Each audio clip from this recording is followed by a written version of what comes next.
Okay, guys, so our last video, we read chapters 1 and 2. We took some notes on exposition, which is the introduction to a story. We talked about our main character, and we know that she has parents, and we know quite a bit about her, but I've never read this story. And so when I'm reading it out loud to you, it's my first time reading it as well. So I'm very intrigued. I know some of you have read this already, but hopefully by taking different type of notes, you get to learn a little bit more and understand a little bit deeper.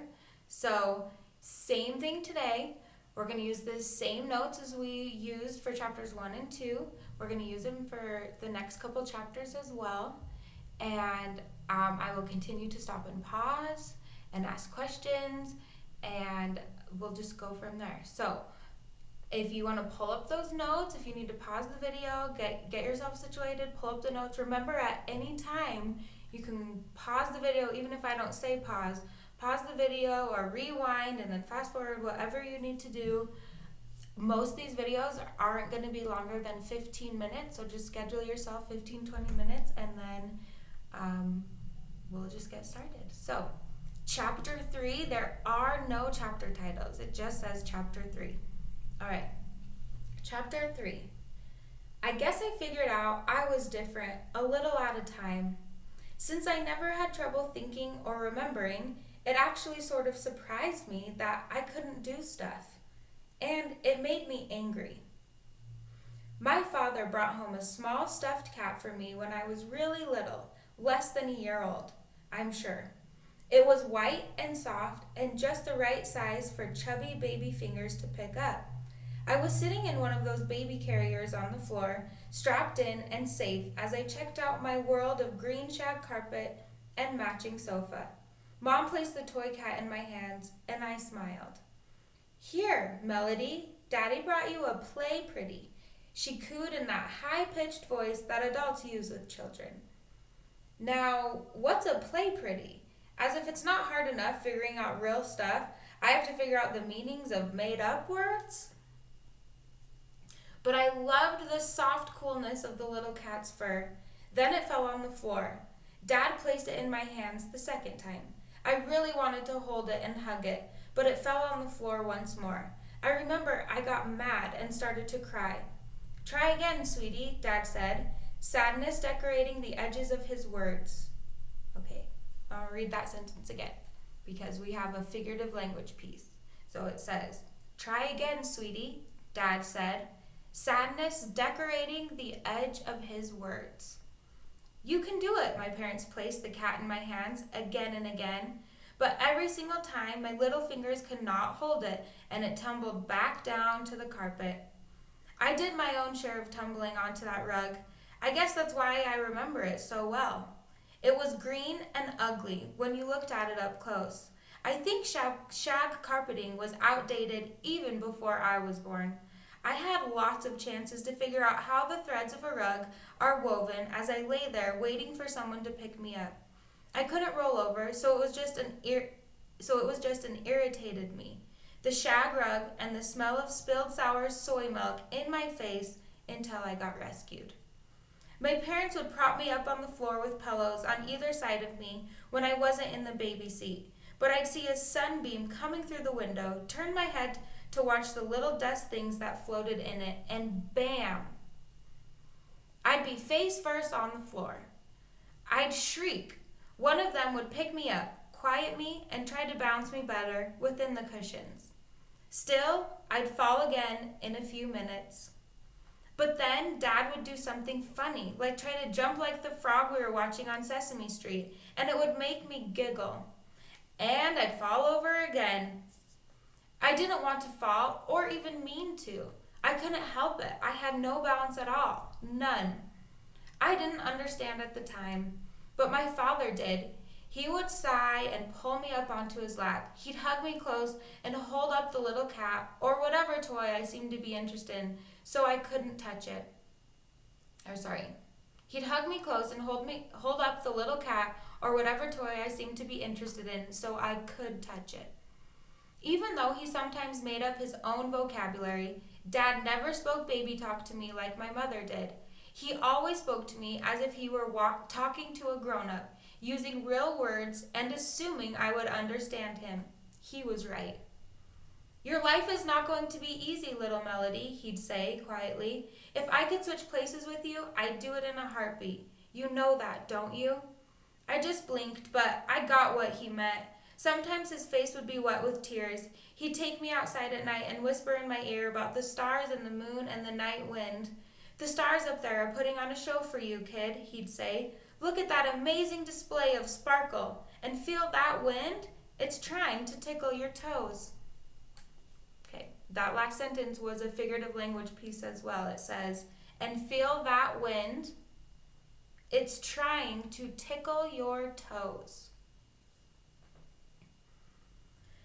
And during the day, he would sometimes take off all the blankets that my mother insisted I be wrapped in and let me feel the warmth of the sun on my face and legs.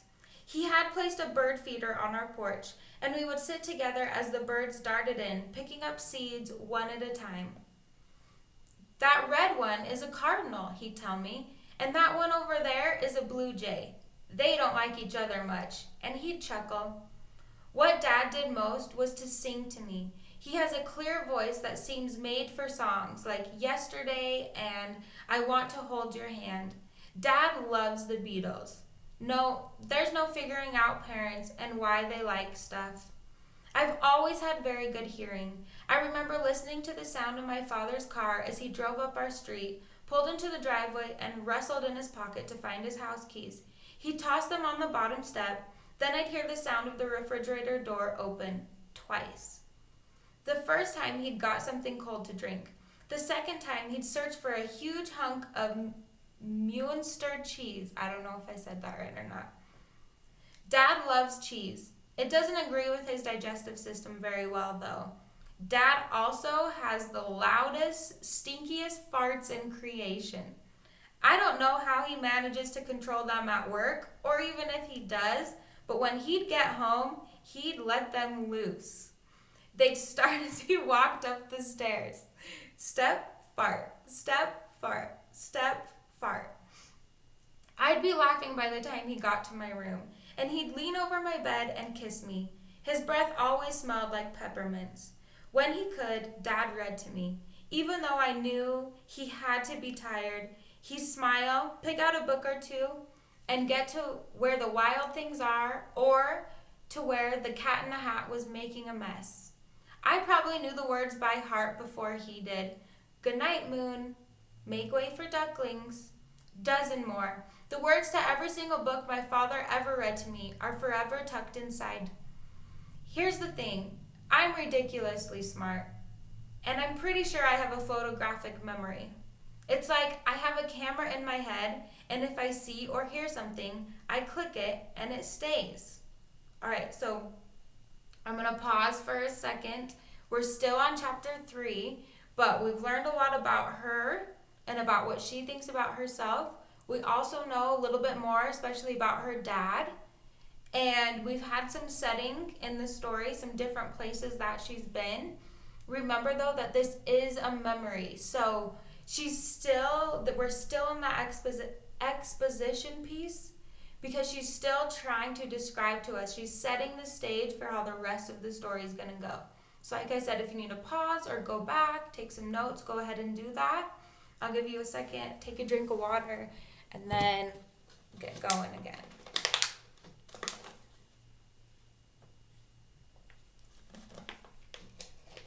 All right.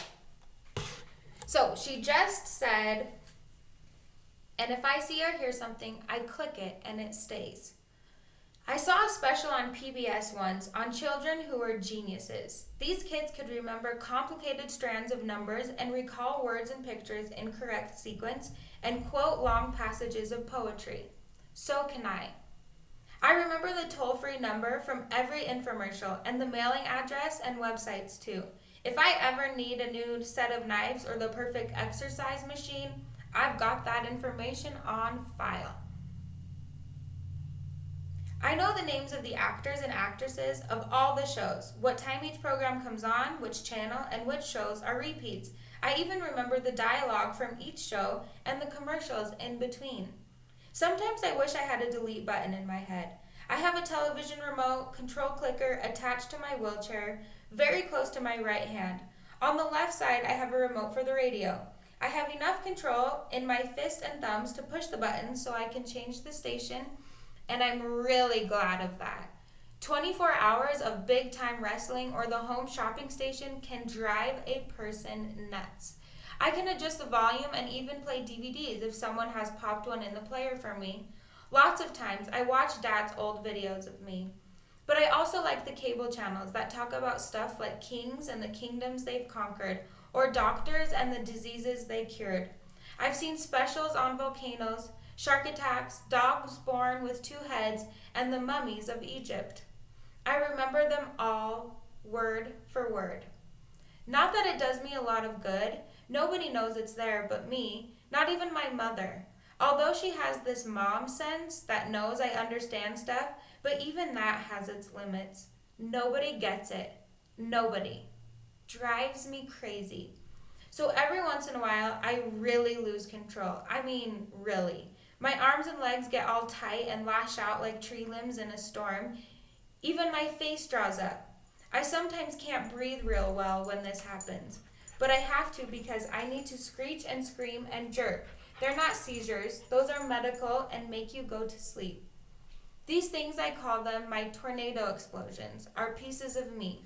All the stuff that does not work gets balled up and hyped up. I can't stop, even though I want to. Even though I know I'm freaking people out, I lose myself. It can get kind of ugly. Once, when I was about 4, Mom and I were in one of those superstores that sells everything from milk to sofas. I was still small enough to fit in the child seat in the front of the cart. Mom always came prepared and stuffed pillows on each side of me so I wouldn't tilt. Everything was fine. She tossed toilet paper and mouthwash and detergent into the cart, and I looked around, enjoying the ride. Then, in the toy section, I saw them. Brightly colored packages of plastic blocks. Just that morning, I had seen a warning on television about that toy. They were being recalled because the blocks had been painted with lead paint. Several children had already been hospitalized with lead poisoning. The report had said, but they were still on the shelf. I pointed to them. Mom said, "No, sweetie, you don't need those. You have enough toys." I pointed again and screeched. I kicked my feet. "No," Mom said more forcefully. "You are not going to have a tantrum on me." I didn't want the blocks. I wanted to tell her they were dangerous. I wanted her to tell somebody to get rid of them before a child got sick. But all I could do was scream and point and kick. So I did. I got louder. Mom rushed out of the toy section, pushing the cart real fast. "Stop it," she cried out at me. I couldn't. It made me so angry that I couldn't tell her. The tornado took over. My arms became fighting sticks. My legs became weapons. I kicked at her with my feet. I screamed. I kept pointing in the direction of those blocks. People stared. Some pointed. Others looked away. Mom got to the door of the store, yanked me out of the cart, and left with all her selections sitting there. She was almost in tears when she got to the cart. As she buckled me in my seat, she almost screamed at me, "What is wrong with you?" Well, she knew the answer to that one, but she knew that was not my usual behavior. I gulped, sniffed, and finally calmed down. I hoped the people at the store watched the news. When we got home, she called the doctor and told him about my crazy behavior. He sent a prescription for a sedative, but Mom didn't give it to me. The crisis was over by then. I don't think Mom ever figured out what I was trying to say that day. All right, so I know that there's a couple words that you guys may or may not know. So, for example, I just said the word sedative. And so if you don't know what that is, I need you to write it in the unknown words part of the notes and then look up the meaning so that the story will make a little bit more sense. We also keep getting this tone and this mood because we know that Melody is our narrator. And so she's trying to explain to us how she feels, and so that's really the mood and tone of the story. So I need you to use specific examples. What kind of words does she use to describe her feelings towards life and her mom and the store and the blocks? And so that's the end of our video for today. That was just chapter 3, but it was a pretty long chapter. And so if you need to rewind, go back or pause or whatever you need to do to continue filling out these notes, I will continue to give a couple examples. So if there's a simile in here, I'm going to write it in our notes, but then there's also going to be 2 more similes or a metaphor or a personification. So just because I didn't write it down, I still need you to be coming up with as many as you can, because then we're going to have a little review over the notes that we took. We're going to do a little share out, and then we're going to do a quiz. So it's really important that you're focusing on figurative language, tone, mood, and the characteristics of Melody, her mom, and her dad. All right, have a good rest of your day. See you guys.